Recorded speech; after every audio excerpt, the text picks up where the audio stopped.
या पार्टी दफ्तर से एक स्टेटमेंट से शायद हम पूरी तरह से इस इशू को टच नहीं कर पाएंगे, इसलिए आज ये प्रेस कॉन्फ्रेंस बुलाना हमने मुनासिब समझा। कुछ हफ्तों से पूरे जम्मू कश्मीर में एक उथल पुथल का माहौल बना हुआ है। हर तरफ से देखें तो लोग परेशान हैं। हकीकत क्या है, सच क्या है, कोई नहीं जानता। अखबारों के ज़रिए एक लिस्ट छपता है, जिस लिस्ट में ये कहा जाता है कि फलाने लोग जो हैं वो गैर कानूनी तौर सरकारी ज़मीन पे कब्ज़ा जमाए हुए बैठे हैं। उस लिस्ट में बहुत से ऐसे नाम हैं जिसमें मेरा भी घर शामिल है, पार्टी का दफ्तर का भी नाम कुछ अखबारों में आया। यहाँ तक कि अगर उस लिस्ट को गहराई से देखा जाए तो Raj Bhavan, IB, R N A W, UNO, army public school, इस तरह के भी नाम उस लिस्ट में दर्ज। उसके बाद वो लिस्ट गायब हो जाता है और फिर कोई दूसरा लिस्ट आ जाता है। अब हैरानगी की बात यह है कि परसों ही, क्योंकि जैसे मैंने कहा इन लिस्टों के बाद हर कोई परेशान हुआ, मेरी बहन खुद हाई कोर्ट गई, क्योंकि हम जानते थे कि जिस मकान का इस लिस्ट में ज़िक्र हुआ है गुपका रोड पे, उसकी लीज अभी भी बाज़ाब्ता इंटैक्ट है और उस लिस्ट पे कई साल अभी बाकी हैं उसको एक्सपायर होने में। तो हम ये जानते थे कि हमारा नाम उस लिस्ट में होना ही नहीं चाहिए था, और अगर हमारे साथ ये हुआ है तो फिर बाकियों का भी इसी तरह का हाल होगा। तो मेरी बहन हाई कोर्ट गई सारे कागजात लेके, और हाई कोर्ट ने अपना ऑर्डर जो है वहाँ सुना दिया, जिसका हम इंतज़ार कर रहे हैं, उसका रिटर्न फॉर्म आ जाना चाहिए। लेकिन उस दौरान हैरानगी की बात यह है कि गवर्नमेंट के जो वकील हैं उन्होंने हाई कोर्ट में कहा कि ये लिस्ट जो है ये फर्जी लिस्ट है, और ऐसा कोई लिस्ट जो है गवर्नमेंट ने जारी नहीं किया। हालांकि वो लिस्ट जो है मीडिया में खूब खाप चली और सोशल मीडिया पे, व्हाट्सएप वगैरह पे, और जब उनसे पूछा गया कि ये लिस्ट नहीं तो कौन सा लिस्ट, तो वो खामोश रहे। तो इस पे फिर हम मजबूर होते हैं पूछने पे कि पिछले कई दिनों से जो ये बुलडोज़र चलाने का सिलसिला चला है, ये किस बुनियाद पे हो रहा है। अगर जो लिस्ट फ़िलहाल पब्लिक डोमेन में हैं वो फर्जी लिस्ट हैं, और गवर्नमेंट ने खुद हाई कोर्ट में ये कहा कि इन लिस्टों पे इंक्वायरी हो रही है, तो जहां जगह जगह बुलडोज़र भेजे जा रहे हैं वो किस बुनियाद पे। अगर कोई लिस्ट है जो कि गवर्नमेंट लिस्ट जेन्युइन मानती है, जब गवर्नमेंट कहती है कि ये लिस्ट सही है, तो वो लिस्ट पब्लिक डोमेन में क्यों नहीं। क्योंकि जहां ये लोग बुलडोज़र लेके जा रहे हैं वहां कोई कागजी कार्रवाई नहीं हो रही है। मैं अपने रिश्तेदारों का मिसाल आपको दे सकता हूं। जब ये नीडोज गए वहां अपना बुलडोज़र लेके, जिसमें आप सबों को पहले बताया गया, वहां जो रहने वाले लोग थे उनको पता नहीं था, लेकिन आप सबों को पता था। वहां ज़बरदस्ती, ज़ोर ज़बरदस्ती जो है गेट तो खोला गया और वहां बुलडोज़र अंदर लिया गया। अफसर को जब कहा कि ना हमारे पास कागज़ हैं, आप हमारे कागज़ देखिए, अफसर ने कागज़ देखने से इनकार किया, कहा मुझ पे प्रेशर है, मुझे कुछ करना है, और फिर उन्होंने अपना बुलडोज़र इस्तेमाल किया। और ये एक जगह नहीं, ये कई जगहों से ये खबरें आ रही हैं। हमारे भी फ़ोन काफ़ी बजे जिसमें लोगों ने हमें कहा जनाब ये मेरी मलकियती ज़मीन है, मेरे पास इस ज़मीन के कागज़ हैं, लेकिन हुकूमत वाले आए और उन्होंने हमारी ज़मीन जो है उसमें उन्होंने वहाँ पे बुलडोज़र चलाया। कहीं पे भी नोटिस नहीं।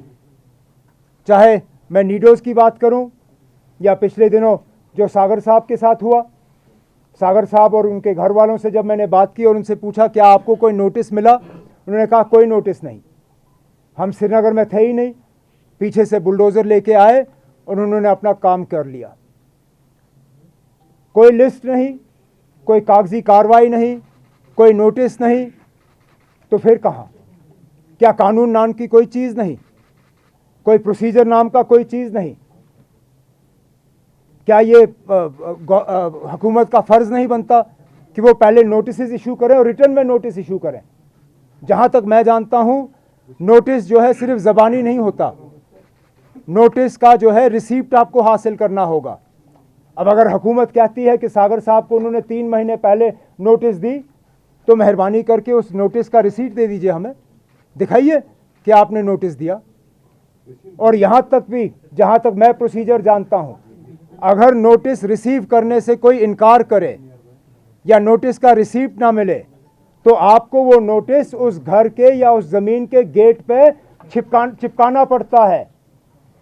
चिपकाने के बाद it is deemed to have been served. क्या इन घरों पे कहीं पे भी आपने गेट पे नोटिस चिपकाया? क्या ये तमाशा करने से पहले आपने खुद अपने कानून को देखा? या यहाँ पे एक लॉलेस सोसाइटी हम कायम कर रहे हैं, जहाँ जिसकी लाठी उसकी भैंस, जहाँ आप चाहें अपना बुलडोज़र लें, मीडिया को आप साथ चलाइए और उसके बाद कोई सवाल ना करे। सबको डराया धमकाया हुआ है कि आप सवाल करोगे तो बुलडोज़र आपके यहाँ पहुँचेगा। अब मैं जानता हूँ इस प्रेस कॉन्फ्रेंस का नतीजा ये होगा कि पता नहीं कहाँ पे और ये बुलडोज़र चलाने का काम करेंगे, लेकिन जो हकीकत है वो लोगों के सामने रखना होगा। पता नहीं अगर ये शिकायतें आप तक पहुँच रही हैं या नहीं, लेकिन हमें तो कई जगहों से अब शिकायतें ये आ रही हैं कि ये अब एक करप्शन का एक जरिया बन गया है। कहीं ग्रास रूट लेवल पे अफसर जो हैं अब इस चीज़ को, अब क्योंकि लिस्ट कहीं पब्लिक डोमेन में है नहीं, तो अब टेलीफोन के ज़रिए लोगों को कहा जा रहा है आपका नाम लिस्ट में है, आप ऐसा करो, कनाल एक कनाल के लिए 1,00,000-1.5 लाख रुपए दे दो, हम आपका नाम जो है लिस्ट से निकालेंगे, आपको कोई छेड़ेगा नहीं। और ये एक जगह से नहीं, श्रीनगर और श्रीनगर के बाहर कई जगहों से अब ये खबरें आ रही हैं।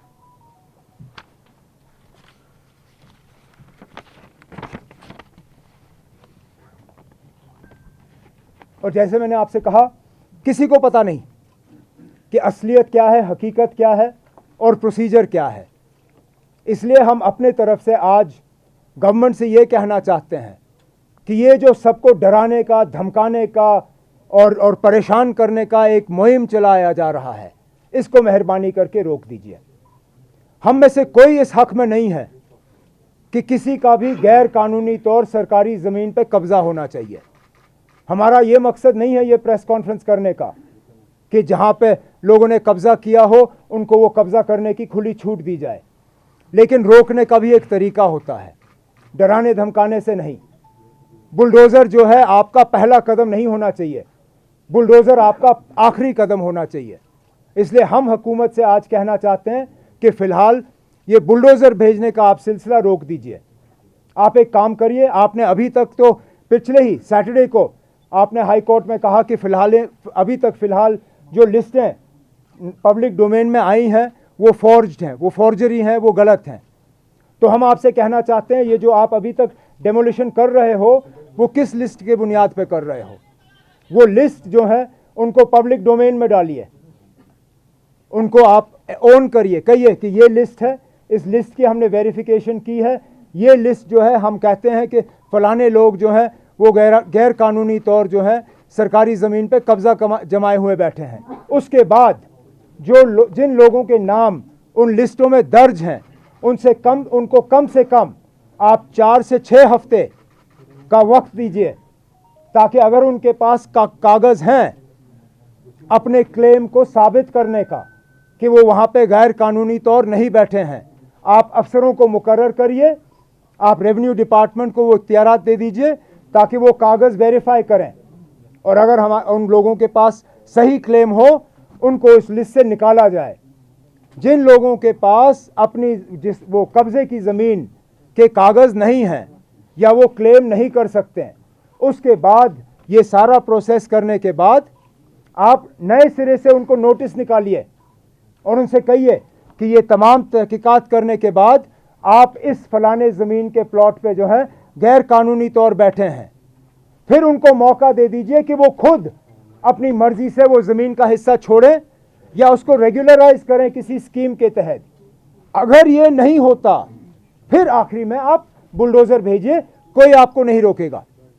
लेकिन जैसे मैंने आपसे कहा, ये जो तमाशा किया जा रहा है, लोगों को परेशान किया जा रहा है, लोगों की परेशानी को देखते हुए आज कई लोग खुश हैं। बड़े बड़े डाकू जिन्होंने यहाँ चोरियां की हैं, आज वो सोशल मीडिया पे ऐश कर रहे हैं बाकी लोगों की परेशानी देखते हुए। यहाँ हीरो बने हुए लोग लोगों की मुसीबत और मुश्किलात को देखते हुए। ये सही बात नहीं है। आज कोई जम्मू कश्मीर में ऐसा नहीं है जो इस सिलसिले को देख के परेशान नहीं है। और गवर्नमेंट का काम लोगों को परेशान करना नहीं है। गवर्नमेंट का काम है लोगों को राहत पहुंचाना, लोगों के जख्मों पे मरहम करना। मैं फिर ये दोहराना चाहता हूं कि हम गैर कानूनी तौर ज़मीन, सरकारी ज़मीन के कब्ज़े के हक़ में नहीं हैं, लेकिन बुलडोज़र इस चीज़ का इलाज नहीं है। हमने जो प्रोसीजर यहाँ पे सजेस्ट किया है, मैं उम्मीद करता हूँ कि गवर्नमेंट हमारी बात पे गौर करे और इसको फिर इम्प्लीमेंट करे। इसमें हम ज़रूर गवर्नमेंट की मदद करेंगे, क्यों नहीं। हम हर किसी से गुजारिश करेंगे कि जहाँ पे आपके कागजात हैं आप गवर्नमेंट को सबमिट करिए और अपना नाम इस लिस्ट से निकालिए। जिस तरह मेरी बहन ने पिछले दिनों हाई कोर्ट का इस्तेमाल किया, हर कोई कोर्ट पहुँच नहीं सकता, लेकिन अगर गवर्नमेंट ये तरीका जो है ये अडॉप्ट करे तो मुझे लगता है काफ़ी लोगों को इससे जो है राहत मिल सकती है। और एक स्कीम जैसे बाकी जगहों पे हमने दिल्ली में भी देखा, जहाँ पे पूरी कॉलोनियाँ जो हैं वो रेगुलराइज की गई हैं, यहाँ पे भी एक ऐसा स्कीम होना चाहिए जिसके तहत लोगों को एक मौका दिया जाना चाहिए। गवर्नमेंट की कमाई भी होगी और लोगों की परेशानी भी कम हो जाएगी। तो मैं यही कहने के लिए मैंने ये प्रेस कॉन्फ्रेंस बुलाया है। अब मैं तनवीर से गुजारिश करूँगा कि वो एक एक करके आपको आइडेंटिफाई करके आपके सवाल ले लें। कहाँ पर है? उमर साहब, do you think that is the build up to the 2024 elections or the elections which are going to happen in 90 days? Then and the campaign starts with these bulldozers from Kashmir. I don't know whether this is an issue that will resonate in the rest of the country. तो ये कहना कि ना ये parliament election के साथ जुड़ा हुआ है या जम्मू कश्मीर के जब कभी इलेक्शन होंगे उसके साथ जुड़ा हुआ, मैं कह नहीं सकता हूँ। इतना तो मैं ज़रूर कहूँगा कि अगर इनका मकसद ये था कि लोगों को राहत पहुँचाएं, लोगों को एक मतलब मुसीबत से निकालें, तो ये तरीका नहीं है। लोग आज और ज़्यादा तकलीफ़ में हैं और ज़्यादा मुश्किलात में हैं और हम चाहते हैं कि ये सिलसिला जो है ये रुके। अगर आने वाले हफ्तों में जिस तरह के आरोप लगे हैं कि भाजपा अपने लोगों को हाथ नहीं लगा रही, क्या आपको लग रहा है कि जम्मू में भी जो है एक स्पेसिफिक कम्युनिटी को जो है टारगेट किया जा रहा है?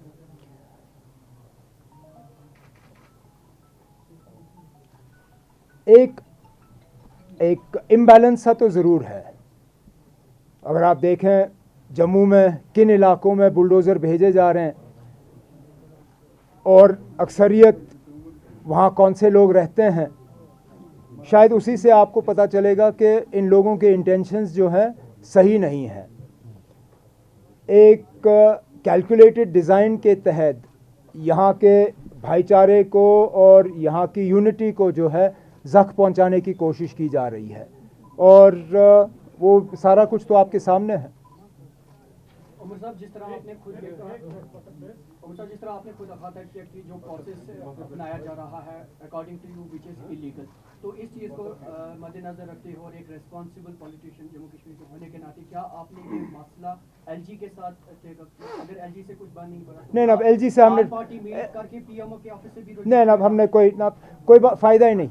हमने जब इससे पहले कभी एलजी से कोई बात करने की कोशिश की तो हमें कोई रिस्पांस वहाँ से मिला नहीं। ऐसे इम्पोर्टेंट इश्यूज़ जिनमें कि माइनॉरिटी टारगेटिंग, उस पर भी जब फारूक साहब ने एलजी साहब से गुजारिश की कि मीटिंग बुलाएं और उस पर बात करें, कोई वहाँ से रिस्पांस नहीं आया। तो जब एक दो बार दरवाज़ा खटखटाया जाता और उसका कोई फ़ायदा नहीं मिलता, तीसरी बार खटखटाने का कोई फ़ायदा नहीं ना, तो हमने सोचा कि सीधा हम प्रेस के ज़रिए ही ये बात वहाँ पर ले जाएं। इससे पहले हमने इंतज़ार किया था कि शायद पार्लियामेंट में अगर कोई कार्रवाई होगी तो हमारे मेंबर पार्लियामेंट हजरात जो हैं पार्लियामेंट में इस इशू को उठाएंगे। इसलिए मैंने 2-4 दिन इंतज़ार किया ये प्रेस कॉन्फ्रेंस बुलाने से पहले, लेकिन पार्लियामेंट में भी कोई कार्रवाई दिख नहीं रही है। अब कब तक हम पार्लियामेंट का इंतज़ार करेंगे और कब हमारे मेंबर को वहाँ मौका मिलेगा और कब वहाँ पे सुनवाई होगी। तो वो प्रोसेस तो चलेगा, वो चैनल भी हम इस्तेमाल करेंगे, लेकिन ये ऐसा इशू है, इसको जितनी जल्दी गवर्नमेंट इस पर रिस्पॉन्स करे उतना बेहतर है। तो हमने सोचा तरीका यही अच्छा होगा कि हम पब्लिक डोमेन में ही इसको डाल दें। उमर साहब, आपने कहा कि लाइक गवर्नमेंट को चाहिए कि इस बुलडोजर को रोका जाए, बट चीफ सेक्रेटरी के स्टेटमेंट्स को सामने रखते उन्होंने कहा कि कोर्ट का दरवाजा खुला है, कोई भी जा सकता है, बट बुलडोजर जो है नहीं रुकेगा और लैंड को इविक्ट करना ही है। तो स्टेटमेंट को आप कैसे देखेंगे? गलत स्टेटमेंट है ना। बुलडोजर किसी भी हुकूमत का फर्स्ट रिस्पांस नहीं हो सकता है। मैं आपसे पहले कह रहा हूं, किस बुनियाद पे चीफ सेक्रेटरी साहब बुलडोजर भेज रहे हैं, जब खुद हाई कोर्ट में उन्होंने माना कि फिलहाल अभी तक जो लिस्टें आई हैं वो गलत हैं, वो फेक हैं। तो जेन्युइन लिस्ट किसके पास है? सिर्फ चीफ सेक्रेटरी के पास। क्या आप और मुझे कोई हक नहीं है जानने के लिए कि हमारा नाम किसी लिस्ट में है या नहीं है? क्या हम सिर्फ उस वक्त का इंतजार करेंगे कब ये हमारा गेट तोड़ेंगे और बुलडोजर लेके अंदर घुसेंगे? क्या आपको नोटिस नहीं मिलना चाहिए? क्या मुझे नोटिस नहीं मिलना चाहिए? अब आखिरकार ये चीफ सेक्रेटरी साहब जानते हैं कि हर कोई हाई कोर्ट नहीं पहुंच सकता। वहां वैसे भी हमारे कोर्ट्स जो है वो ओवरलोडेड हैं, बहुत कम मौका मिलता है वहां सुनवाई हासिल करने का। तरीका ये है ना कि आप प्रोसीजर, एक ट्रांसपेरेंट प्रोसीजर अडॉप्ट करिए। जिस लिस्ट के बुनियाद पे आप लोगों के घरों पे बुलडोजर भेज रहे हैं, उस लिस्ट को पहले पब्लिक डोमेन में डालिए और लोगों को एक मौका दे दीजिए कि वो अपने कागज लेके आपके पास गवर्नमेंट में आए। कोई आपसे ये नहीं कह रहा कि आप कभी बुलडोजर मत चलाओ। हम आपसे ये कह रहे हैं कि कम से कम वेरिफिकेशन तो करिए। जिस तरह पहले लिस्टों में आपने हमारे नाम डाले, ये जब, और आप, मैं ये मान के चल रहा हूं कि ये गवर्नमेंट वाले परेशान हुए जब हमने लीज के कागज उनके सामने लाए, क्योंकि उनको शायद लगा होगा कि हमारे पास कागज नहीं होंगे। ऐसे बहुत सारे लोग हैं जिनके पास कागज हैं और जिनको वो कागज सामने पेश करने का मौका नहीं मिल रहा है। जैसे नीडोज में जो हुआ, जब अफसर वहां खड़ा था, आप लोग वहां गवाह थे, वो अफसर के पास जाते रहे कि आप हमारे कागज देखो, कागज देखो, कागज देखो। उन्होंने कहा नहीं, हमें ऊपर से प्रेशर है, हमें कुछ करना है। अरे किस चीज का प्रेशर? कागज देखिए ना, verify whether there is a legitimate claim or not. If there is no legitimate claim, give them a chance to go. If not, then use the bulldozer. Bulldozer should be a measure of last resort, not the first option. Pirzada Ashik. How should you see these kind of statements that only poor will be spared and rich will be touched? Is there no law for so-called rich in J&K? देखिए ना, आप अदालत के बाहर जो, और खासकर फिल्मों में जो आप मूर्ति देखते हो ना, जिसमें वो तराजू पकड़ के होते हैं, आंखें खुली हैं या बंद?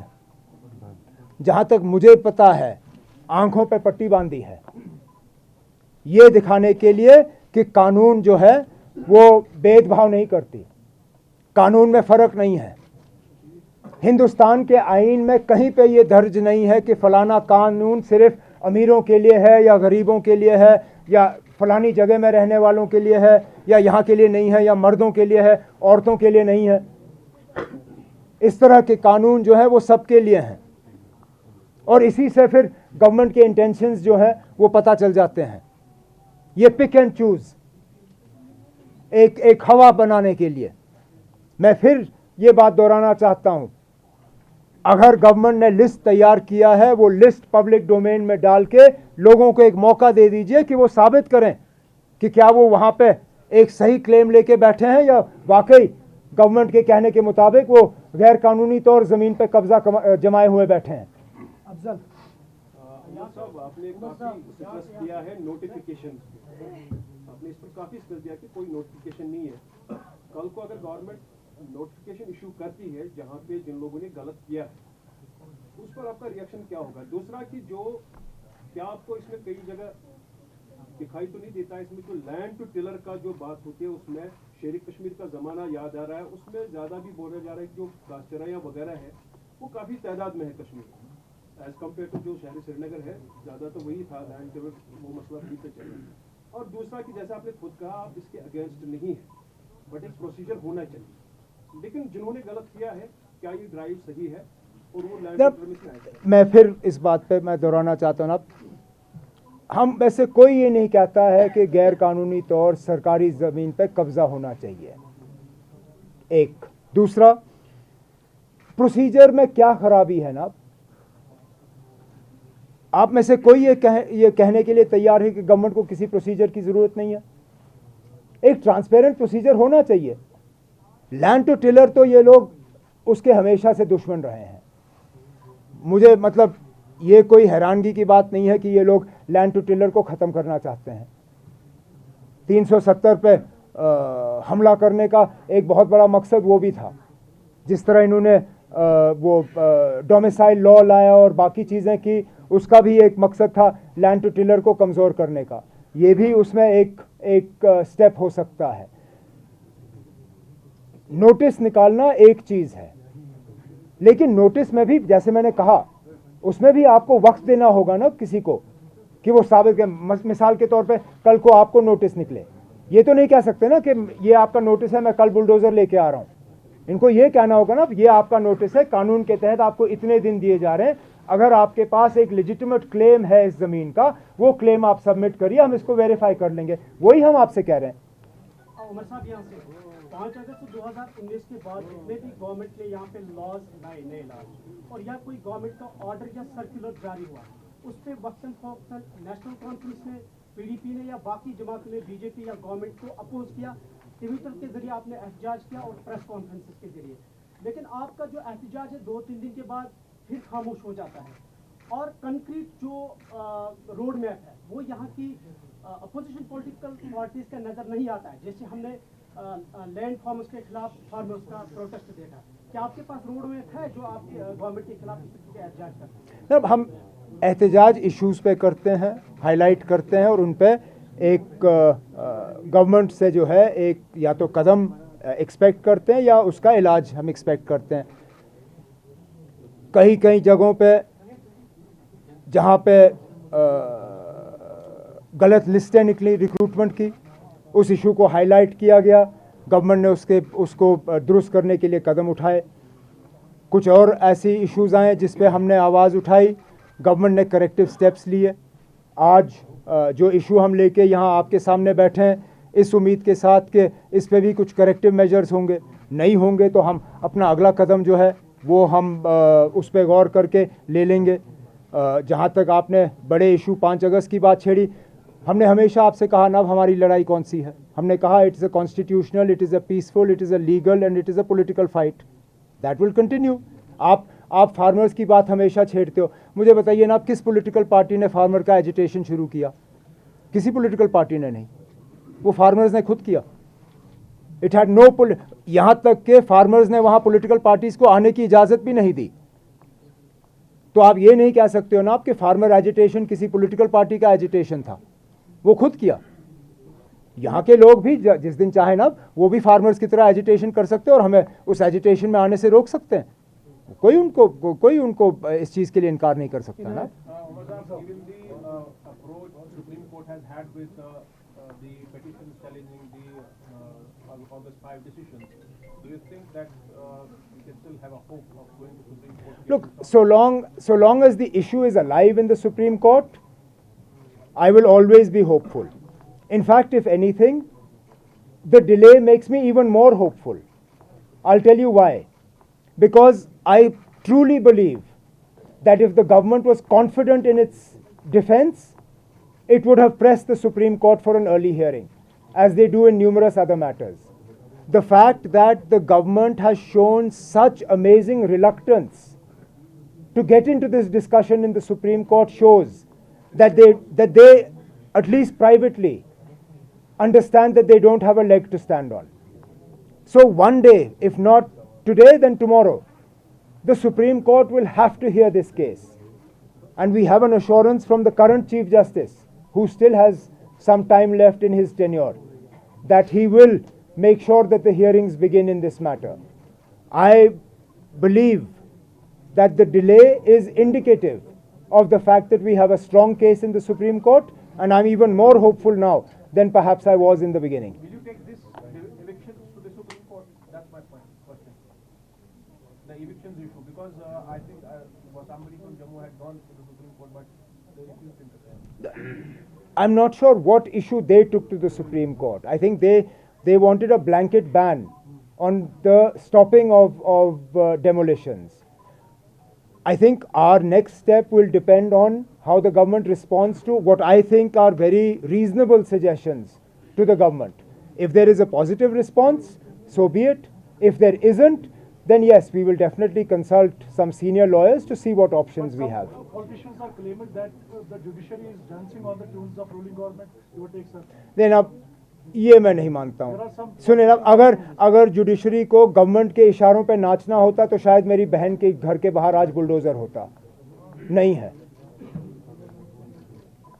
ये कहना कि ना अदालत या कोर्ट जो है वो सिर्फ गवर्नमेंट के इशारों पे चलती हैं, ये शायद अदालतों के साथ एक बहुत बड़ी नाइंसाफी होगी. लास्ट 2 क्वेश्चंस आप और फिर Pirzada. poor and rich theory from the government as a tactical response, and do you see really any conspiracy behind this all eviction that has been intensified now from last week? Look, it is a move to divide people.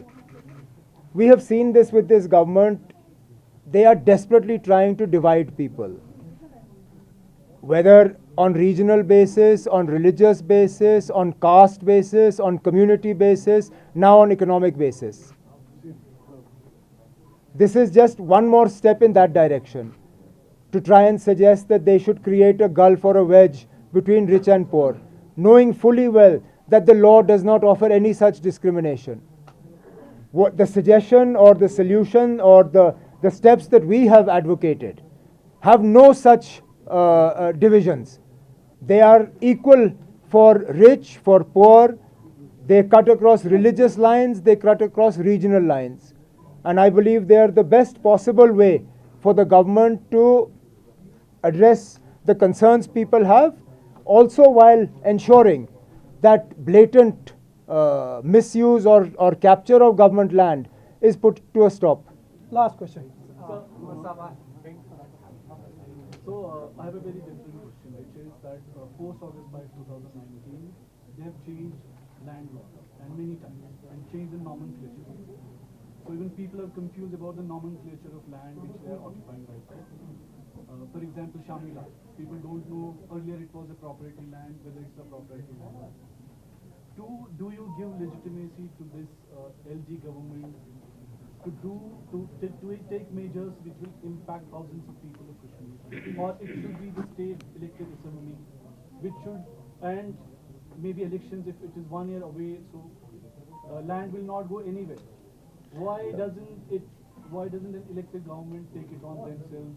Look, we have always said that major decisions of this nature should always be left to an elected government. But this belief of ours and this appeal of ours has always fallen on deaf ears.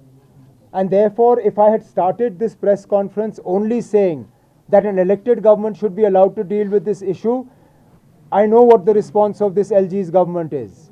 And therefore, if my aim is to at least provide some temporary relief to people, then I need to suggest something that I at least will receive some hearing in the LG's government rather than a blanket refusal. As to the other things that you have talked about, including changes of nomenclature, land laws and things like that, I have always been a firm believer that the solution to all that lies in the post-election scenario, when Jammu and Kashmir, as per the commitment of the Prime Minister and the Home Minister, is restored full, unadulterated statehood, wherein we can review all these decisions taken by the Lieutenant Governor's government post-2019 and reverse all of those that are detrimental to the interests of the people of Jammu and Kashmir and that lie within the powers of the J&K Assembly. Okay? Chalo. Thank